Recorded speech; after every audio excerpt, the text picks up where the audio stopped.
Hey folks, Erick Stakelbeck here. Welcome to a Watchman Newscast live stream. It is Wednesday, May 17th, Memorial Day coming up. Hard to believe. Time is flying. Hey, is it me or is it 2023 just flying by? Already, we're almost into June now, but it is great to be with you. Every day we're coming to you, January through December. We're coming to you with Watchman Newscast. And usually on Wednesdays, sometimes on Thursdays, we come to you with the live stream where we go for a solid hour or at least nearly an hour. And we also take your questions for our Q&A session. So be sure, just laying it down there now for you folks, be sure to send along your questions for our Q&A session today. We already have a very lively chat going on here. Hello to everyone. Welcome to the Watchman Newscast live stream. We will have people from around the world, thousands, before it is all said and done today. So welcome, everyone. So glad to have you all with us. And again, send along those questions. We've got a lot going on in the world's most volatile region, the Middle East and beyond. Of course, we focus mainly on the Middle East and Israel and how it affects you no matter where you live here on the channel. But we also talk China, Russia, events in Latin America, issues like the Great Reset, and all that kind of material that is all prophetic and all, again, affects you, again, no matter where you live. So today, we will focus on Jerusalem, God's one and only holy city, the ancient and eternal capital of the nation of Israel. Tomorrow is Jerusalem Day. Wow, May 18th, 2023. This is an annual event in Israel every year, Jerusalem Day, and there is a Jerusalem Day flag march. Now, I've been there in Israel for Jerusalem Day on a few occasions, and folks, I can tell you this is an incredible patriotic event where tens of thousands of mainly young Israelis, what a great thing to see patriotism and nationalism among young people. They're not wokers. They are patriotic. They love their nation. They love their history. And they march through Jerusalem and through Jerusalem's old city in particular, waving Israeli flags, singing patriotic songs. It's an amazing thing to see and to be a part of. Again, I've been there for it. Just a festive occasion all around. And yes, the march will take them through the Muslim quarter of Jerusalem's old city.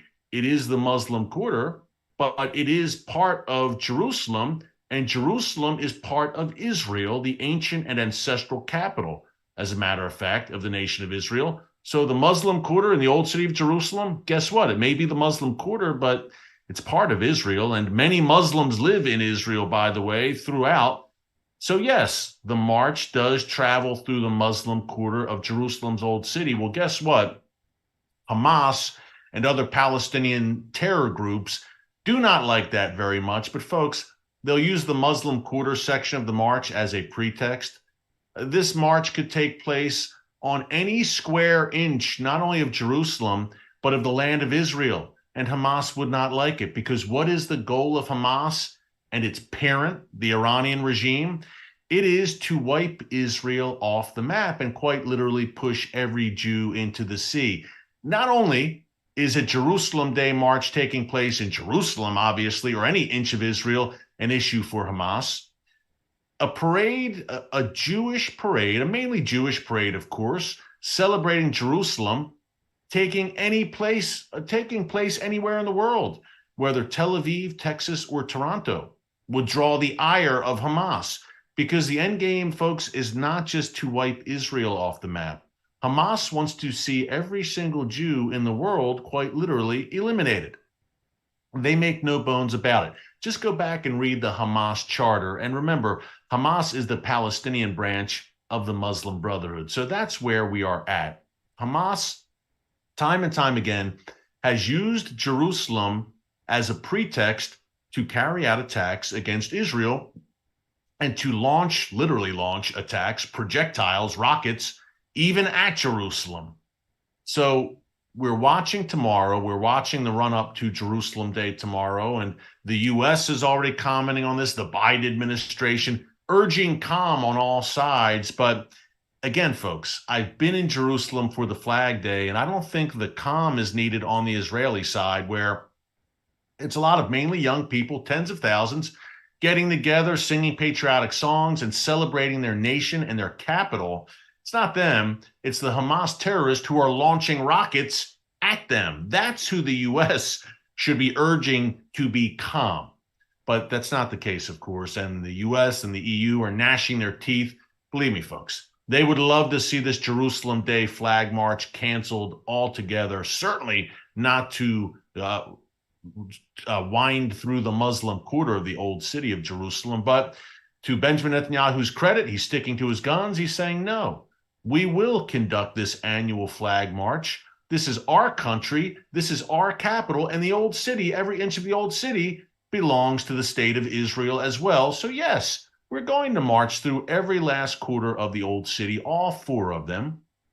And that's going to take place tomorrow. But folks, rewind to 2021. On Jerusalem Day 2021, that is when Hamas launched a war against Israel. They fired rockets at Jerusalem on Jerusalem Day during the Flag March parade.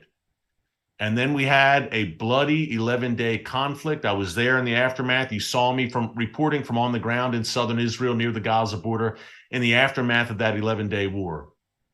Could we see a repeat in 2023?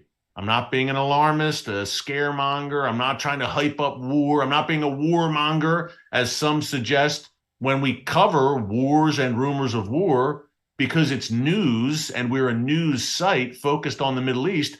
So yes, if there is a flare-up between Israel and Iran or Israel and Hamas, we're going to cover it, and from a biblical perspective to boot. So it's not being a warmonger to suggest, well, maybe a conflict could arise here based on recent history, again, 2021.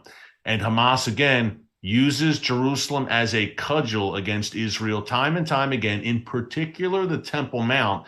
Now, we're going to talk about the Temple Mount and what's happening there, and some new comments from Palestinian Authority President Mahmoud Abbas. We'll talk about that as well in a few minutes. But in the meantime, Hamas is threatening a response to tomorrow's Jerusalem Day flag march. Again, this is not a surprise. And really, I don't think it'll surprise anyone on this live stream if Hamas stirred things up tomorrow. God forbid, we don't want to see it.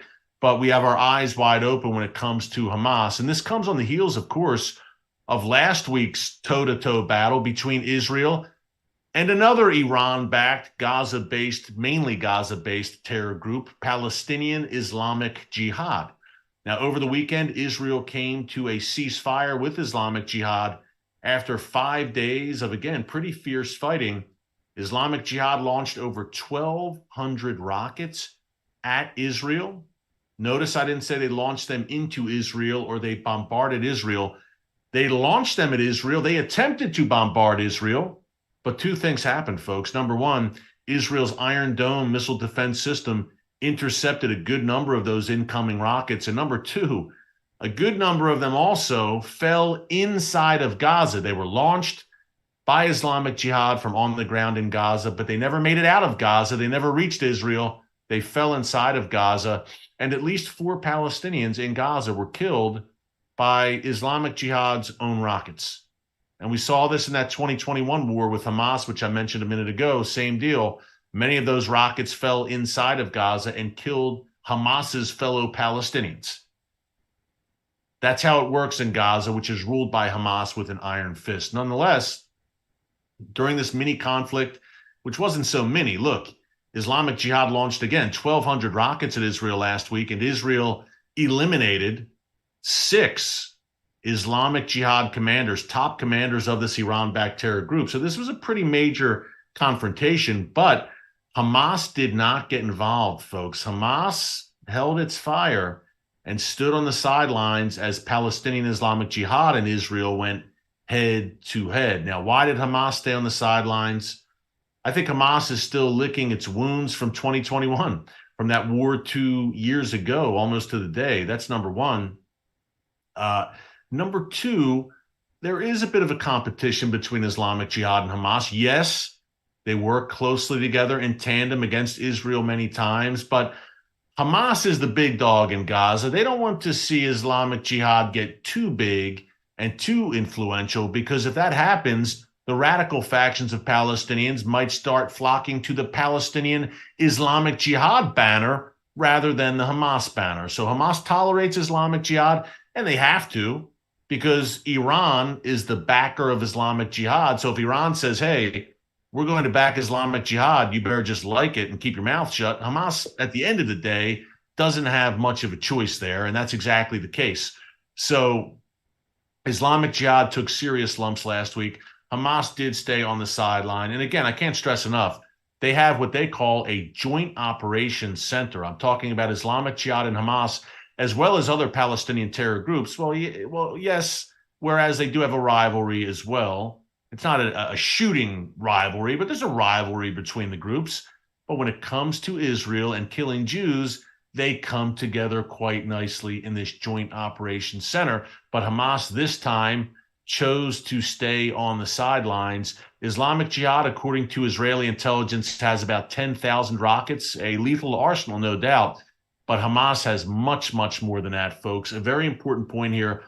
The military capabilities of Hamas are much, much larger and higher and more lethal than that of Palestinian Islamic Jihad. And the military capabilities of Hezbollah in southern Lebanon trump them all. That's another story. But Hamas is certainly a dangerous and lethal force. They held their fire last week. Now, did they hold their fire in advance of tomorrow, in advance of Jerusalem Day? Is Hamas planning something for tomorrow? We pray not. We pray nothing happens. We pray that this Jerusalem Day flag march goes off without a hitch, that it's very uneventful. Other than obviously a fun, festive time for Israelis to get out there and celebrate God's one and only holy city, the city of Jerusalem. So we pray that's the case. But was Hamas holding its fire in anticipation of something bigger tomorrow and in the coming days? Again, we hope not, but everything is on the table. In today's Middle East, folks, and you know this from watching the newscast on a regular basis, expect the unexpected, not only in the Middle East, but really around the world in these unpredictable prophetic times that we live in right now. The prophetic chess pieces are moving on the board. These are indeed Bible times. By the way, I mentioned if you watch the show, you would know, but maybe you don't watch the show every day. Maybe this live stream is your first time here at the Watchman. We would love, if that's the case, if you would join us every day and subscribe. Just click the subscribe button. It's absolutely free, and you will become a Watchman subscriber. And while you're at it, click the notification bell so you get alerts every time a new video is posted, and you will be with us every day. You won't skip a beat, and you'll have all of the latest news coming out of the world's most chaotic and strategic region, the Middle East, and beyond. And by the way, if you're a long time or a short time, just a Watchman supporter in general, and you like this shirt, the Watchman with Erick Stakelbeck, we've got hats, some mugs. We just opened up a Watchman store. So if you like some Watchman merch, again, hats, t-shirts like this, it says never hold your peace on the back. We've got mugs. We've got some cool stickers that you can put on your flasks and your coffee mugs, and also hoodies are coming.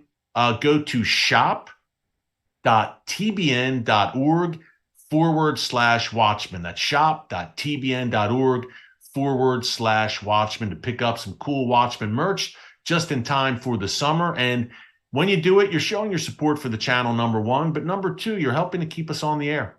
Quite frankly, folks, it is not free, sadly, to have a large and growing YouTube channel and a large and growing internationally broadcast TV show. That's exactly what we've got by the grace of God with the Watchmen, but it does take support to keep us going for such a time as this. We've now reached 605,000 subscribers. Thank you to everyone. Just amazing. And God has performed exceedingly abundantly above all we could have hoped or imagined.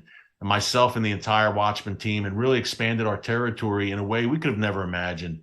And he's doing it so that he's using us as a vessel to get the message out, folks, a message of biblical truth for these dark times, perilous times, but again, prophetic Bible times that we are living in right now. We serve at the pleasure of the King Jesus, and we never forget that here at the channel. We will continue to be humble no matter how many subscribers we hit. We thank God, and we thank all of you for continuing to watch and support us. Reminder, for the end of this live stream, send along your questions now for the Q&A session. So that's the state of play, ladies and gentlemen, when it comes to tomorrow's flag march and Jerusalem Day. You know, tomorrow is Jerusalem Day. I've got some very, very cool footage. Now, on the live streams, we don't have what you call B-roll footage. Because it's live. This is on my laptop. Usually we're in the Watchman, the studio with the HD camera. We've got B-roll, the whole 9 yards. It's a very slickly produced production. But you're not here for the production. You're not here for the bells and whistles. You're here for the content. So the live stream, we don't have the B-roll because we're live. But tomorrow, and B-roll, by the way, is the footage you see during a news report when the footage starts rolling of fighting, whatever. That's B-roll. We will have that tomorrow, of course, when we're back to our regular Watchman newscast. And perhaps I will drop in some really cool footage from Jerusalem Day a few years ago. I was there, and a bird's eye view of what it's like. And you'll see what I mean when I say the Watchman is the Watchman. Well, the Watchman too, but Jerusalem Day is a festive occasion. It's celebrating the God of Abraham, Isaac, and Jacob, the God of Israel, and it's celebrating the land of Israel, and in particular, God's one and only holy city, the ancient and ancestral capital of Israel, the city of Jerusalem. So we'll bring that footage, B-roll. You learned a new term maybe today if you're not a TV guy like me. I didn't know what B-roll was before I started in TV, but that will be coming tomorrow. We will probably show some footage of that because I think you'll say, now I know what Stakelbeck was talking about. This is a good thing. And Hamas is saying they're going to fire rockets and start a war over it, you'll see what we mean. But again, we pray that doesn't happen tomorrow. But a lot of this, folks, depends on, guess who? The Iranian regime. And ultimately, when something breaks out between Israel and these Iranian proxies, like a Hamas, like an Islamic Jihad or Hezbollah, militias in Syria, etc., look, these proxies are not acting on their own volition.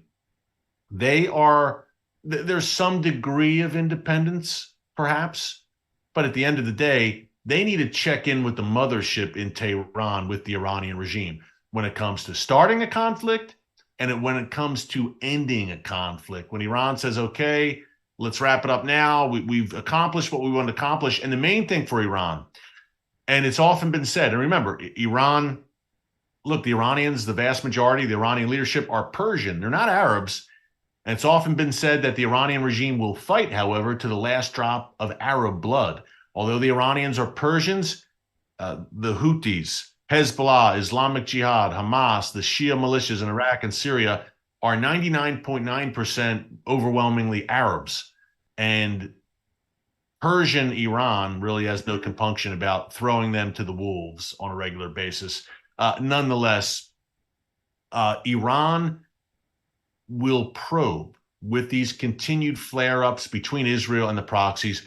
Every time, folks, we have a flare-up, and this recent one with Islamic Jihad last week lasted for 5 days, Iran is quite literally taking notes. The Iranian regime is saying, okay, we're probing Israel's weaknesses. What worked this time? What didn't work this time? How vulnerable is the Zionist entity, as Iran would call it? So remember that. Keep that in mind, that every time we have one of these smaller flare-ups between Israel and an Iranian proxy, it's all building towards a larger conflict, because a day is coming, we've talked about it many times here in the newscast, where Israel will indeed go toe-to-toe in a full-scale war against Iran and its proxies. I call those proxies, and you know this very well if you watch a newscast on a regular basis, I call those proxies that surround Israel the ring of fire.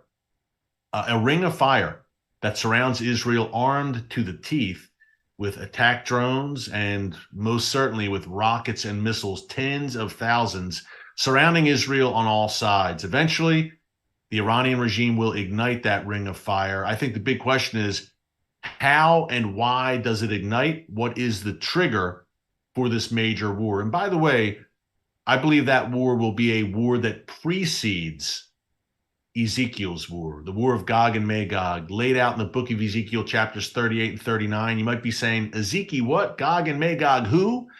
Funny names, I know, but if you've never heard these terms, you should really get familiar with them, because they're not too far in the distance, far off, I don't believe.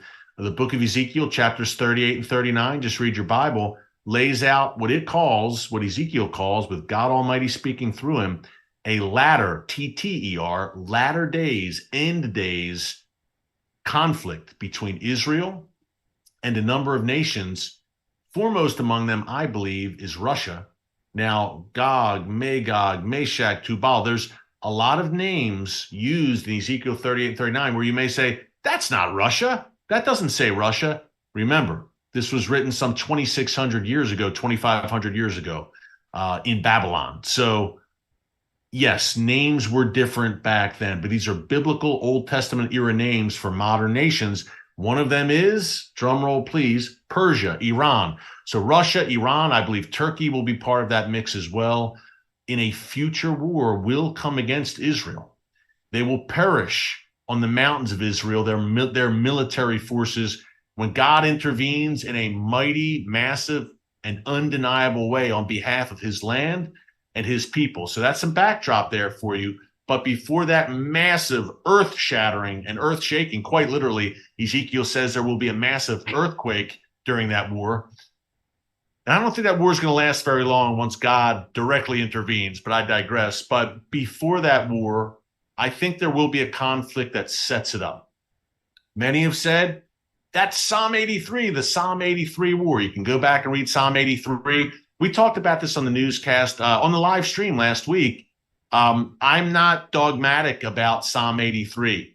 Our good friend Amir Sarfati of Behold Israel believes it already happened. I believe Amir thinks it happened in 1948.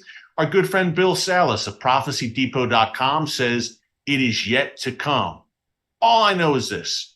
There will be, I believe, a major conflict before the Gog-Magog war.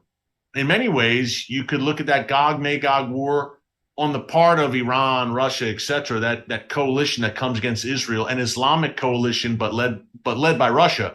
They may see it as a war of revenge against Israel, where Israel has not too long before the Ezekiel invasion, say, struck Iran's nuclear facilities, pulverized Hamas and Hezbollah, gone to war with Iran. So Iran may be licking its chops, licking its wounds, I should say, and kind of rallying its allies to come against Israel, almost in a war of revenge. And there's the other factor, the natural gas factor, and all of the natural gas that Israel is finding off the Mediterranean coast.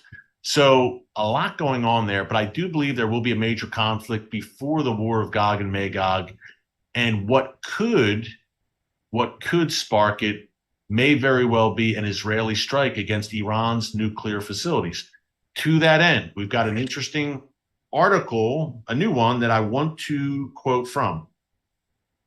Let us see. This is from the Times of Israel, and this involves the United States.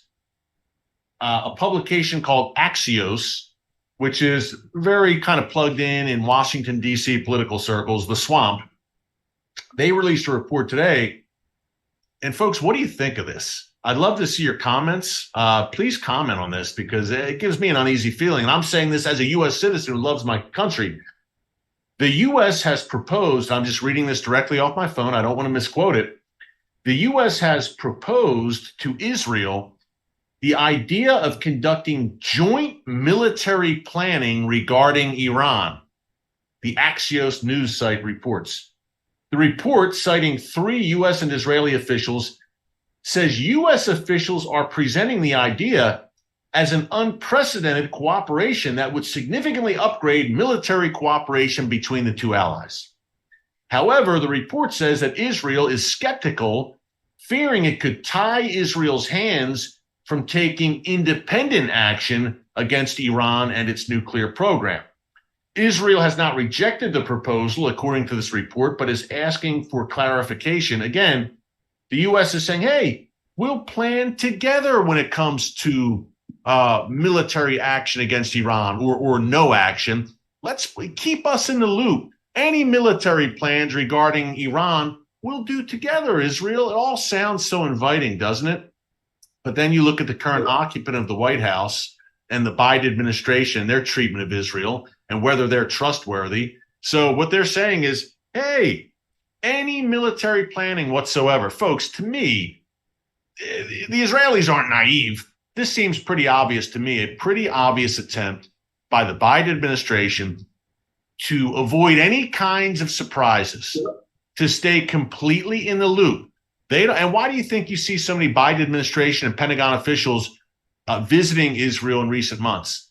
They don't want Israel, in their view, to go rogue and be cowboys and go strike Iran on their own. They want to know every move that Israel is going to make. They don't want to be surprised one bit. And not only against Iran's nuclear weapons program, folks, any moves that Israel would make. Look, they want joint military planning regarding Iran. Well, does that also include, say, Israel targeting Iranian nuclear scientists? Israel targeting through sabotage various Iranian nuclear and ballistic missile sites inside Iran? If U.S. military planners were privy to all of Israel's plans in that regard, could the U.S. say, no, don't do it. Don't you dare do that. And if you do, maybe we'll cut funding or something to that effect. I don't think that's outside the realm of possibility. What if and it's a joint military plan, the Israeli-U.S. version of a joint operations room. And Iran's on the verge of the bomb. I mean, the verge, they're ready to break out. They've decided we're going to break out. Israel says to the U.S., we need to act now. And the U.S. says, no, we don't think so. We don't think we need to act. And then Israel's going to act. Does the U.S. leak those plans?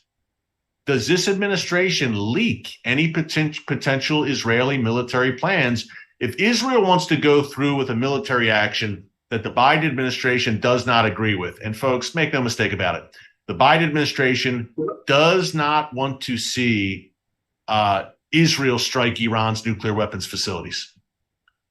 If they get wind that Israel is about to do exactly that, would the Biden administration leak, which they love to do, leak to the press, right? Would they leak? Would there be an anonymous leaker, an unnamed U.S. official? Like I just read in that article, you know how it's described, folks. An unnamed U.S. official with intimate knowledge of the situation says that Israel is going to strike Iran next week or something to that effect. And Iran's prepared and the element of surprise is gone and Israel has to call off the attack. So if you didn't figure it out by now, no, I don't think with this current administration, Israel should have joint military planning against Iran or about Iran, I should say, unless there was some guarantee that the U.S. would not only help Israel if needed in any strike against Iran's nuclear facilities, but would stand aside and not say anything if Israel chose to act on its own. Folks, I don't see that kind of guarantee or promise coming from the Biden administration. And I don't know that this is an administration that keeps its promises in the first place. So if I'm Israel, just on the face of it, I don't have all the details, obviously. Neither does Israel, apparently. But on the face of it, I say, don't do it. And with any administration. And by the way, as an American, I'd encourage the U.S., unless there's a joint operation plan where, hey, we're going to do this together, we need to plan together. I wouldn't want the U.S. sharing its military plans with any other nation. What if there's a leak? What if the other nation at the end of the day, they don't see eye to eye? So if I'm Israel, I say stay away. I don't know how serious that is. But what it is the Biden administration trying to dangle a carrot and give Israel the impression, hey, we'll even plan. We'll even do joint military planning with you about Iran. But then when the rubber hits the road and Israel says, okay, let's act. They're ready to break out and test a bomb. The U.S. will say, sorry, no, we don't think so. But what they would have, if Israel agreed to this joint military planning, was the inside scoop, so to speak, on what Israel was planning. So, folks, I don't know what you think. You can comment here. But man, oh man, I would not do that if I was Israel. And we'll probably have, no, not probably, I'm sure we'll have more details for you here in the newscast in the coming days. Those little pops you hear, you might hear that popping up on my laptop. Those are questions. That's good. So continue to send along your questions for our Q&A session. This is great. Coming soon, not too far off. We'll be with you in about 10 minutes or so for questions. So yeah, to me, that's kind of a big deal. And I don't think Israel should do it. And we hope to have more information for you on that very soon. But all that to say, listen, folks, whether the Biden administration likes it or not, Israel is going to take action against Iran's nuclear weapons program.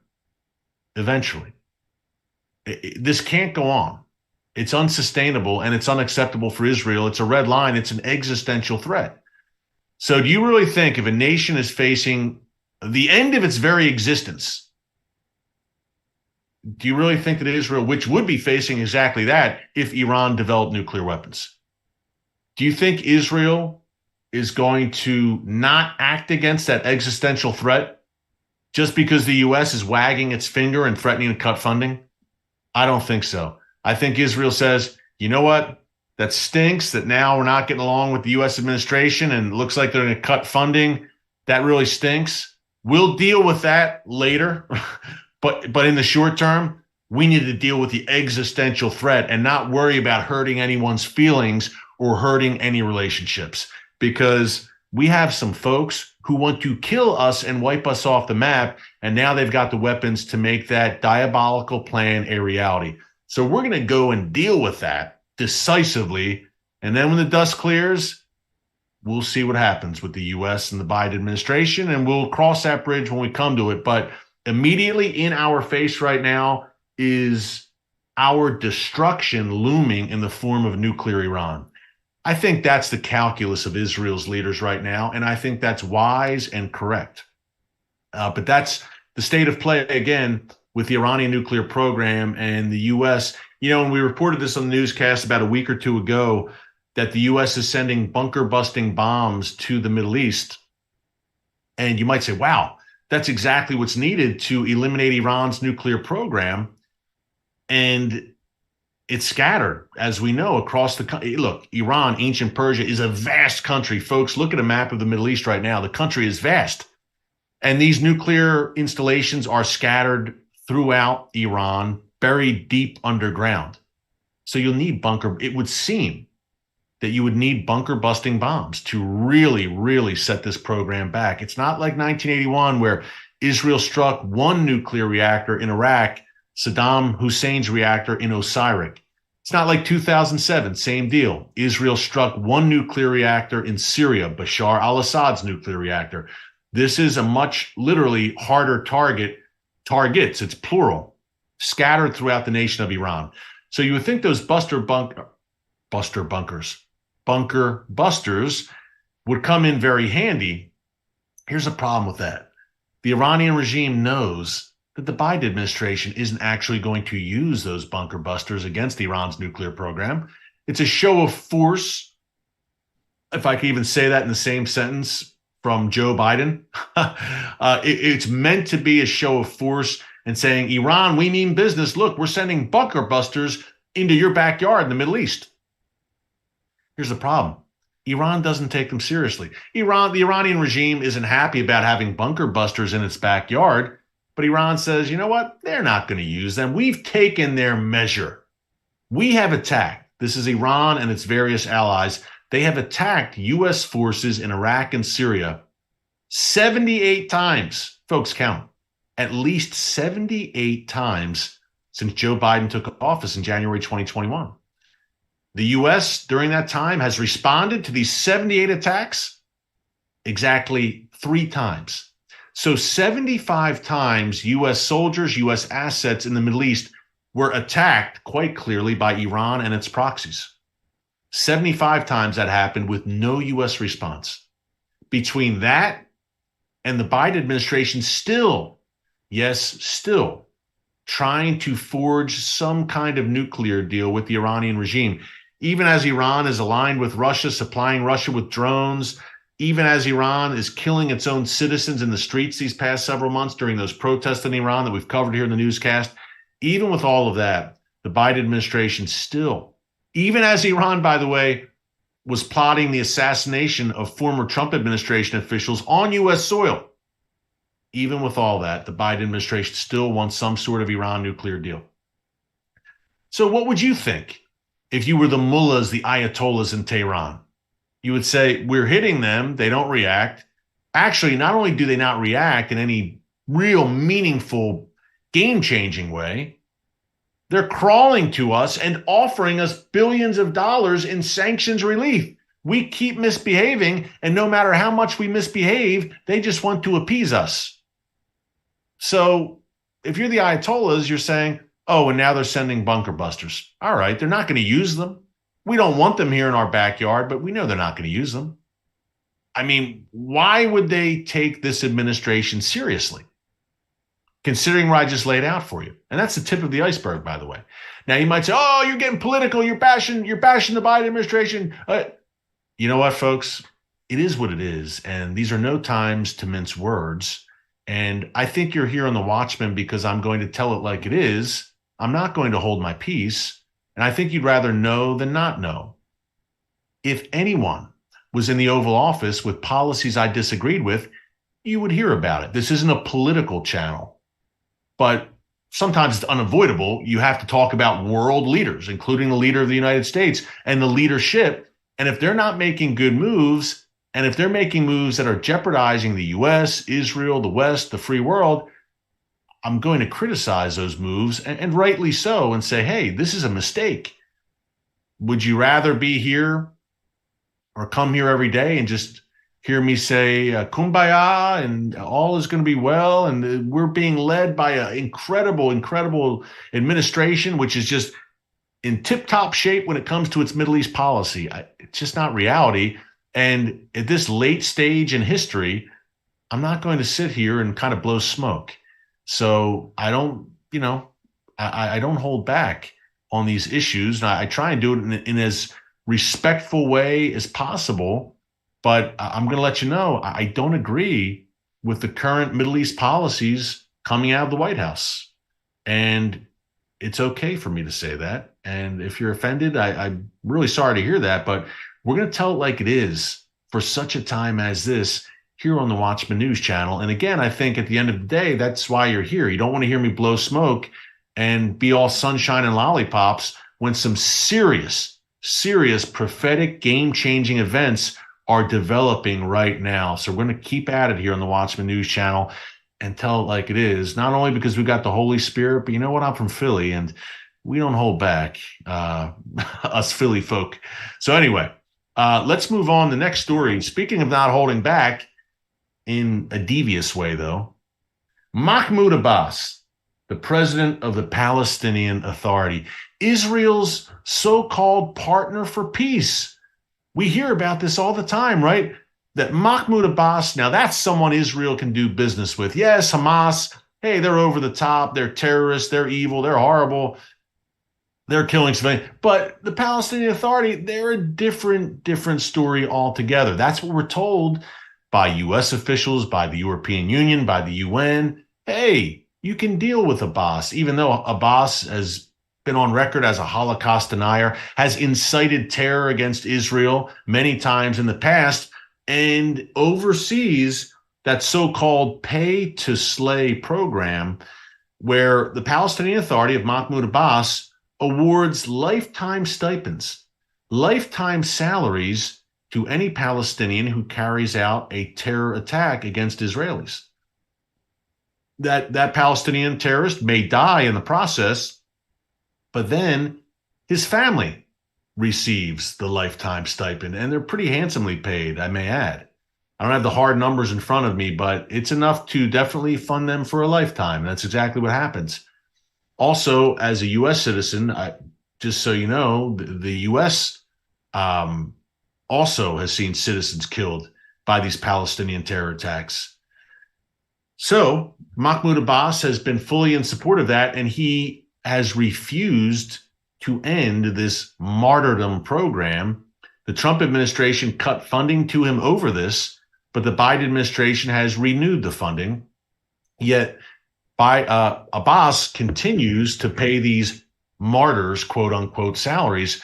And you have to wonder how much of the U.S. taxpayer dollars that fund the Palestinian Authority of Mahmoud Abbas are diverted by Mahmoud Abbas to this pay-for-slay program, to this martyrs fund. In essence, if you're a U.S. taxpayer, if he is indeed doing that, you're indirectly and unintentionally, obviously, funding terror. If he's taking U.S. taxpayer dollars that go to the Palestinian Authority on an annual basis, if he's taking some of those funds and using them for this program that we're talking about, you'd have a situation where U.S. taxpayer dollars are helping to fund this. And someone mentions the Taylor Force Act. Long story short, Star Hopper, one of our viewers here chatting, mentioned it. I'm glad you did. Taylor Force was a brave former U.S. serviceman who was walking down the street in Joppa and was killed by a Palestinian terrorist. I think it was 2016 or 2017. Congress passed a law called the Taylor Force Act, holding the Palestinian Authority accountable and cutting the funding. Again, that's kind of out the window now with the Biden administration. But here's the kind of man that Mahmoud Abbas, this supposed partner for peace, is. He spoke at the UN in an event we covered here in the newscast on Monday. Quite stunning. If you missed it, check it out here in our archives. If you miss anything here in the Watchman Newscast, by the way, we can actually let's monitor the chat there too, Daniel. We got some trolls, unfortunately. And folks, we try and monitor the thank you, Daniel, our trusty producer. We try to monitor I just glanced over at the chat, folks, on the side of my laptop. We get trolls here now and again, and you deserve better than that. Everyone who's joined us for the live chat, thousands with us right now. So we're not going to have you harassed by trolls. So we kind of say bye-bye to them. I hope you don't mind. So we can actually have a good and substantive discussion here, which we like to do, and which we'll do in a minute for our Q&A. But Abbas spoke at this event. As I was saying, if you missed it, check it out here in our archives under newscast. Again, subscribe while you are there. The Nakba. Palestinians call the establishment of Israel on May 14th, 1948, the Nakba, the catastrophe. That's what it means. And the UN, another massive recipient of U.S. taxpayer dollars, by the way, the United Nations, held this event for the first time ever on Monday, an event commemorating Nakba, the Nakba. It's unbelievable. The UN calling Israel's founding a catastrophe. Now, not the UN officially saying this, but the UN allowing this event to be held at the UN, including part of it in the General Assembly, and including Mahmoud Abbas giving a speech. This is the UN, folks, which has passed more anti-Israel resolutions than it has more resolutions against Israel. Wrap your head around this, than any other nation, including North Korea, Iran, the Soviet Union, China, the former Soviet Union, China, Cuba, Syria. More resolutions against Israel than any other nation. Israel, the size of the state of New Jersey, has drawn the UN's ire more than any other nation. By the way, quick programming note before I read off Abbas's comments. Tomorrow night on the Watchman TV show on TBN, just a quick teaser for you, mark your calendars. Tomorrow, May 18th on TBN, my exclusive interview with Israel's ambassador to the UN, Gilad Erdan, will be airing the full interview. Now, we played part of the interview on that Monday newscast. Again, you can find it here in our archives. But my entire interview with Israel's UN ambassador, a very bold guy, Gilad Erdan, airs tomorrow night. Don't miss that, 10 p.m. Eastern on TBN. The re-air is Friday, May 19th at 6:30 p.m. Eastern time. So you've got two chances to watch. Don't miss it. You can also become a premium member here on the channel and see the show before anyone else. If you want to find out more about premium membership, just click the join button right there under this video and on the homepage. Okay, that's your programming note. But let's read Abbas's quotations. Quotations. Oh, if you can call them that. Here's some of the things Mahmoud Abbas said. He compared Israelis. This is at the UN.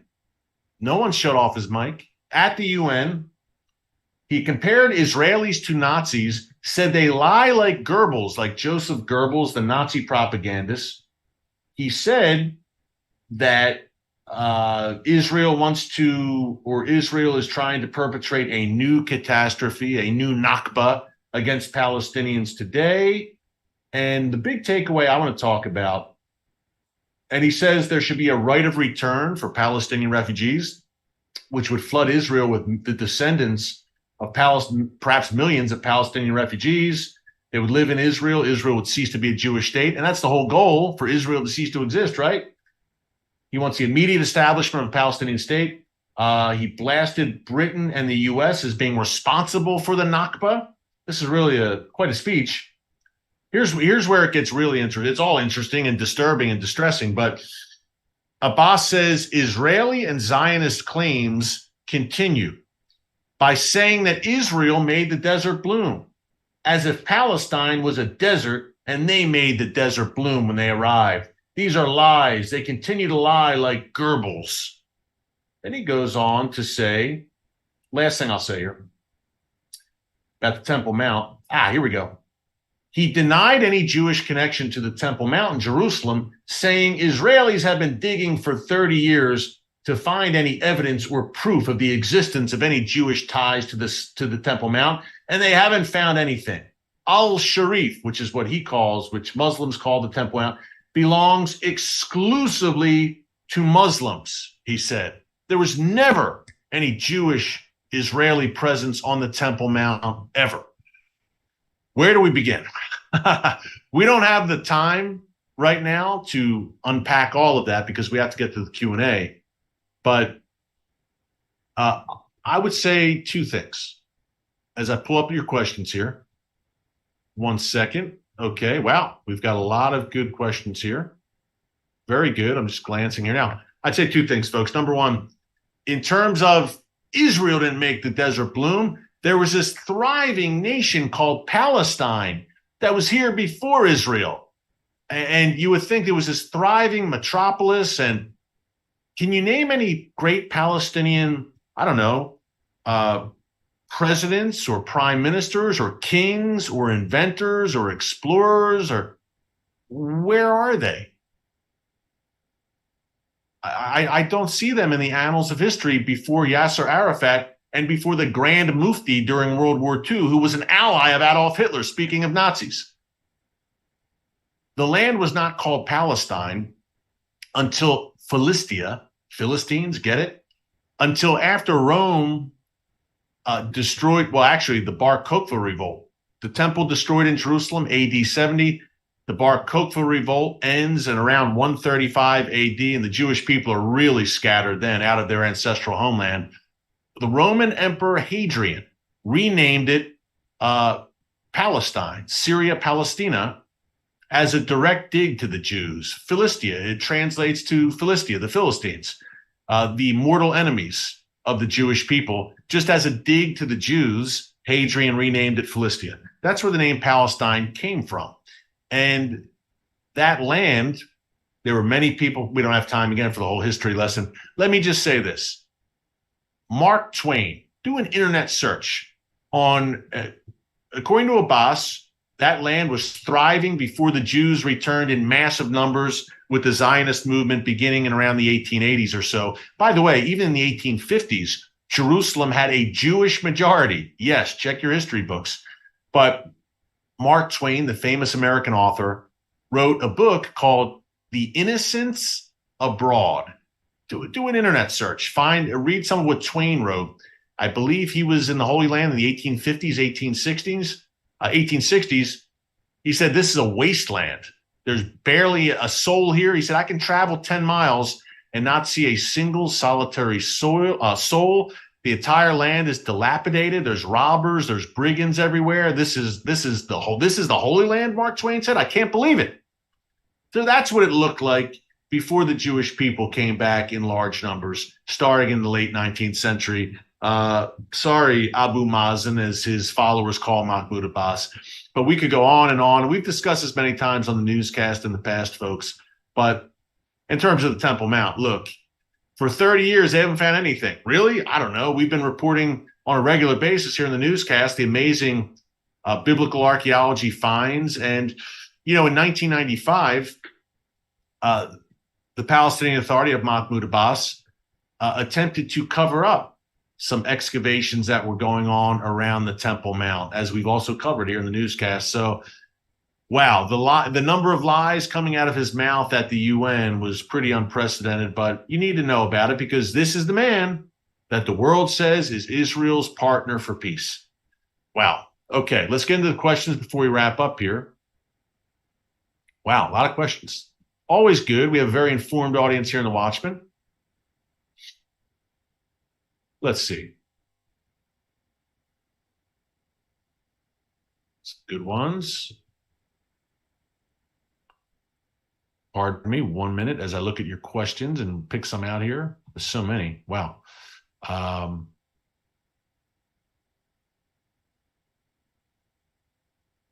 whew.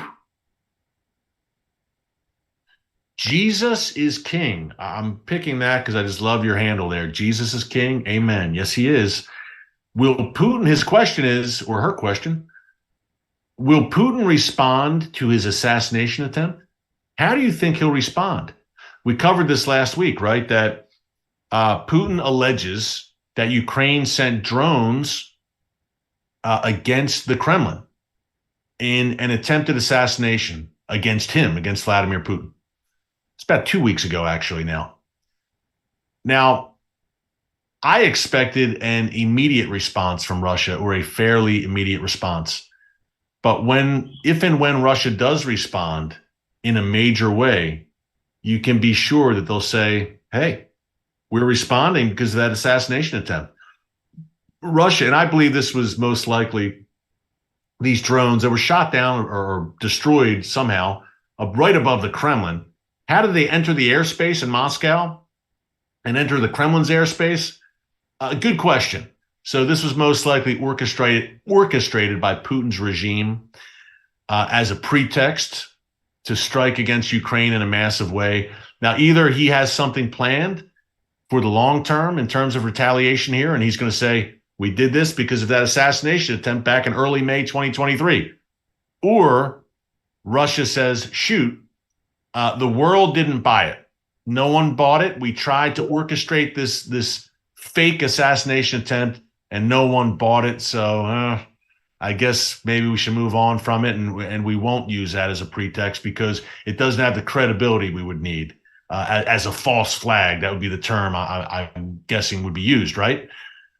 So I think the jury's still out, but if you would have told me 2 weeks on that he wouldn't have unleashed something yet, I would have said, wow, I'm a little surprised by that. But hey, as we saw in a legitimate case of retaliation last week, Israel did not respond right away when Islamic Jihad, actually 2 weeks ago, launched 100 rockets against Israel. Benjamin Netanyahu did not respond at first. He caught a lot of flack for it. People said, what's going on? We look weak. He finally responded 5 days later and took out 3 Islamic Jihad commanders in one fell swoop, completely shocked and surprised that terror group. They were on their heels for about 24 hours. So perhaps Russia has something planned. I pray not, because I think clearly this was a manufactured assassination attempt manufactured by the Kremlin. But I wouldn't discount the fact that they may have something planned. Hope that's not the case, because pretty clearly, again, unless it was a Ukrainian sympathizer on the ground who perhaps flew these drones. Folks, tell me how those drones are traveling all the way from Ukraine across the border, undetected for hundreds and hundreds of miles, not only reaching the city limits of Moscow, but to the very doorstep, the roof of the Kremlin, before being destroyed. Sounds, I don't know, slightly unlikely. Call me crazy. Okay, let's see what else we have. Let's see. Let's see.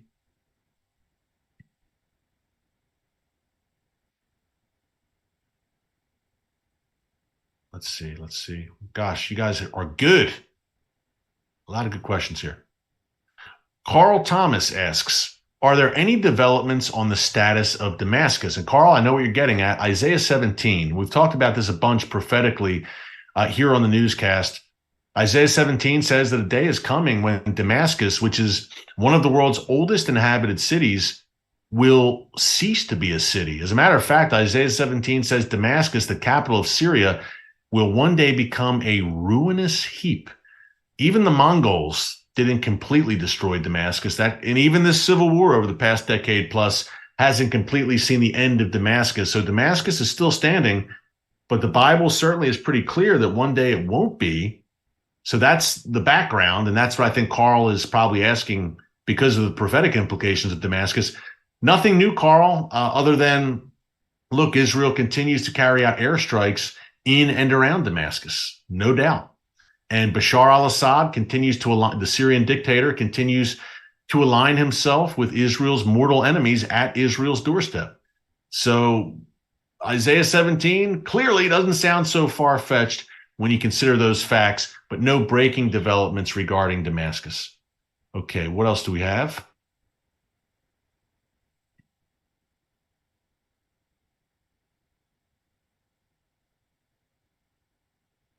Whew. A lot of good questions, guys. BJ asks, what needs to happen for Iran to start the real proxy war, multiple front war? They have the weapons now. What are they waiting for? Well, BJ, I think, great question. I think number one, I think they're speeding up their timetable for that. And the reason they're doing that, the main reason, it's twofold. Number one, they see weakness in Washington, D.C. Actually, it's threefold. They see weakness in Washington, D.C. That's number one. Number two, they have rock solid alliances right now with Russia and China. So some very powerful backing and powerful friends. And number three, they smell weakness in Israel right now. There's internal division and dissension in Israel right now. And Iran is salivating at the prospects of taking advantage of that internal dissension in Israel right now. So no start date.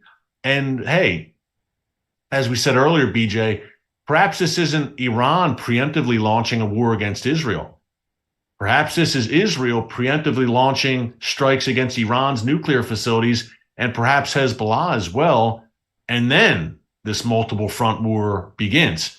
But certainly we've seen stirrings in recent weeks. Back around Passover last month, we saw rockets launched from Lebanon, Gaza, and Syria almost simultaneously. And during this Islamic Jihad conflict last week, Benjamin Netanyahu, the Israeli prime minister, said, look, we need to be prepared for a multi-front war. The ring of fire is what we need to prepare for. My words, not his, ring of fire. But we've been talking about that a bunch on the newscast, and we know that is coming. Okay, what else do we have here?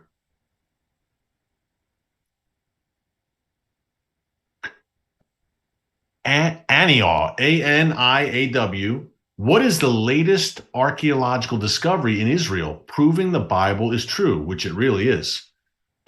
Today, actually, the city of David, one of my favorite places in all of Israel, they announced that they found what appears to be a 2,000-year-old from the time of Jesus ancient receipt, a receipt that a transaction occurred. Pretty cool.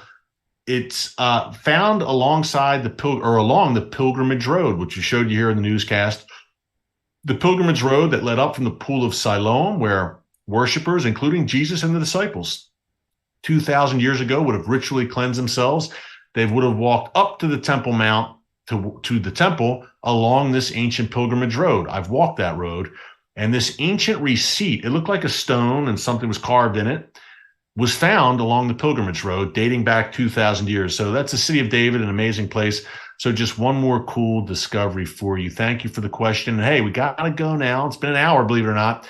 Thank you so much for joining us here today on the Watchman Newscast live stream. Remember to subscribe to the channel. Check us out, the merch shop, shop.tbn.org/Watchman. Some cool stuff there just in time for the summer. Show your support for the channel. Help keep us going.